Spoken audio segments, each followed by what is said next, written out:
The tactics that I've shown you guys today is literally how I set it up off of the bat, and I did not change a thing, which is always amazing when you hit the ground running like that with tactics, because often I'm tweaking things for days until I'm content that they're good enough to make it into a video.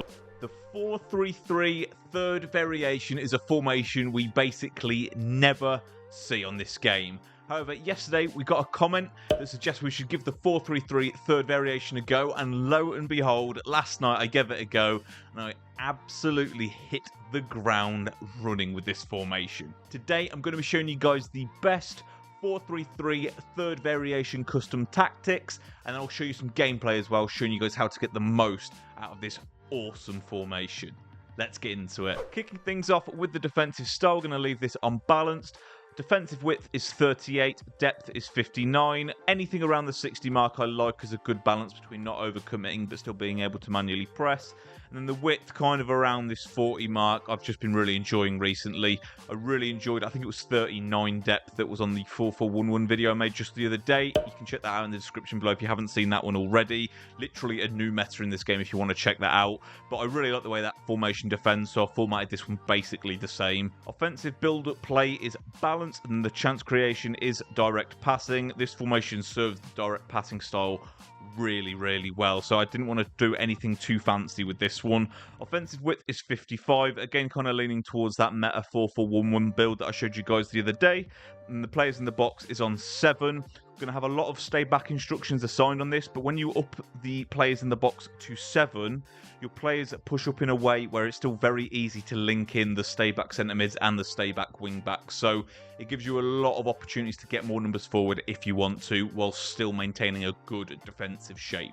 Getting into the player instructions, as always, starting with the striker, they're going to be on stay central, getting behind, just having that sole person pushing on the back line, challenging the gaps in between the two centre backs, always having an option on the counter attack for that route one pass. It's just very beneficial to have that. So that is what we are going to be running on our main striker. Our left winger and right winger are both just on comeback on defence.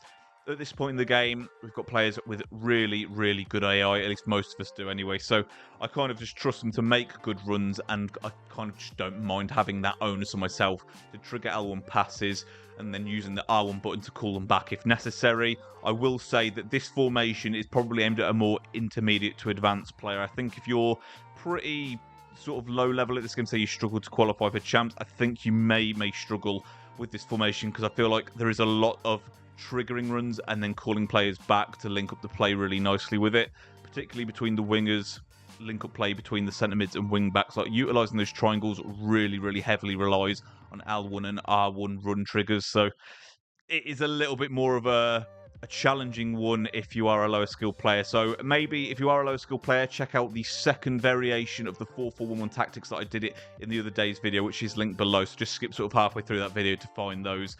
But if you are a stronger player, say 11-14 wins in champs or more, then you're going to have an absolute field day with these. But as I say, wingers just come back on defence. We're going to trust our players' AI and our skill on the sticks to do the work on the attack. Getting into the midfield, we've got our centre mid here, who are essentially a cam with the way that we're formatting them. I have put them on get forward, but with them being naturally a centre mid, it is interesting how they start their runs from deeper, but the get forward really pushes them up into the attack. I just found my cam, as we'll call it in this formation, really getting involved, like being really present in the midfield and always seemingly sticking in the centre as well, which is really nice for a cam, because certain instructions like come back on defence on a cam can often cause them to drift out wide, and they're not present as a cam when the possession turns over and you're starting your attack. So having a centre mid as get forward works super nicely actually in this formation as a cam. So I had a lot of fun having Ribery on the get forward instruction here. He was super present in the attack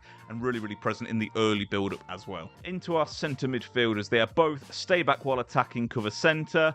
Wouldn't be opposed to a cut passing lane instruction if you guys do like that, but I personally didn't feel the need for it in this one. It was really strong just with stay back, cover centre. However, as I mentioned earlier, with the 7 players in the box, it's really easy to get these guys involved involved in the attacks. They naturally push up when you've got the players in the box that high. So don't feel like they're going to be sitting super deep like it kind of looks on screen. They will be very present if you want them to be. You can trigger them on runs, and naturally, even say if you're working the ball around the box, they're going to be on the edges anyway. So someone like Bruno Fernandes is very, very present for, say, a finesse shot on the edge of the box. He isn't going to be sitting super deep in the midfield, like 30, 40 yards away from goal. That isn't how this plays in game. For the defence, the instructions are very simple. The left back and right back are both just stay back while attacking. Meanwhile, the centre backs and goalkeeper are all just on the default. With the 7 players in the box, again, your wing backs will push up to a point in your build-up where if you want to bring them into the attack, you can, but if you don't manually do so, they won't overcommit. In terms of players to get the most out of this formation, you want true wingers. Don't be playing any sort of centre attacking midfield style players like a Foden on the wing in this formation. You want true wingers, like severe pace, decent physicality, and 5-star skill move capabilities. You don't really want to be dilly-dallying with anyone that isn't like a serious threat in behind in this formation. So I've got Furyk and Alawaran, who are both excellent at that sort of threatening, fast style. For your striker, get as high tier as you can. You don't really want to be relying on anyone too low level when you've got a sole striker.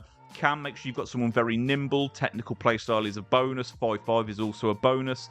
These are the sort of things you want to be aiming for. That Neymar-style player. I'm running with Ribery, who's absolutely phenomenal at this role. For your centre mids, I opt for 2 box-to-box style midfielders with good passing play styles. I really love pinged pass plus and long ball pass plus in this game.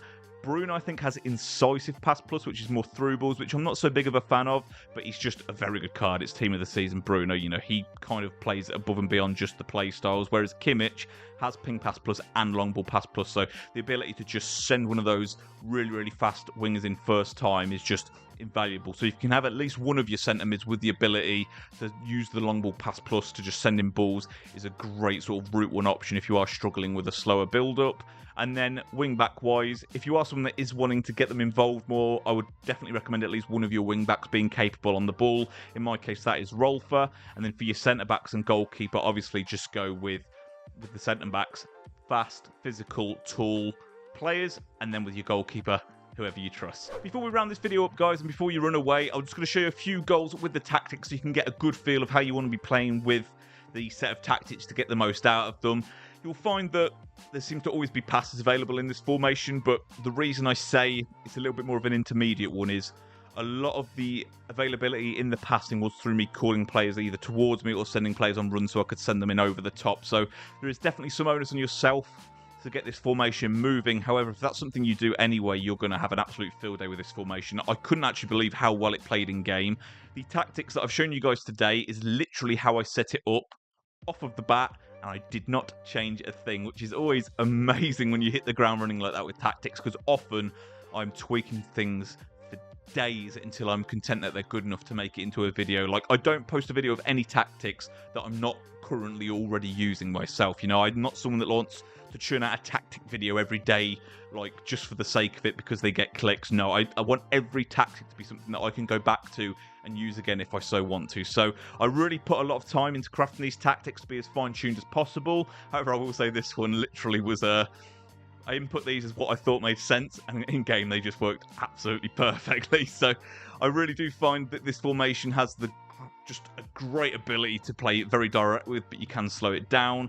I really feel like it's just a really good base tactic for you to kind of just know, okay, the formation's doing enough for me and it's very strong at the back. It's just down to me to play good and I'll get results. It's not like a 4-3-2-1 or a narrow where you're really overloading the opponent and you're kind of going to get 3 goals but then you struggle a bit on the defence. It's not one of those formations. You kind of get what you give with this one. It's set up very balanced. If you're playing well, you're going to have success with it. If you're not, it's not going to do a lot for you. It's one of those, but for me, they are the best tactics because if you're playing well and you're using these tactics, you're going to get results. But if you did make it this far in the video, guys, as always, I really appreciate your time.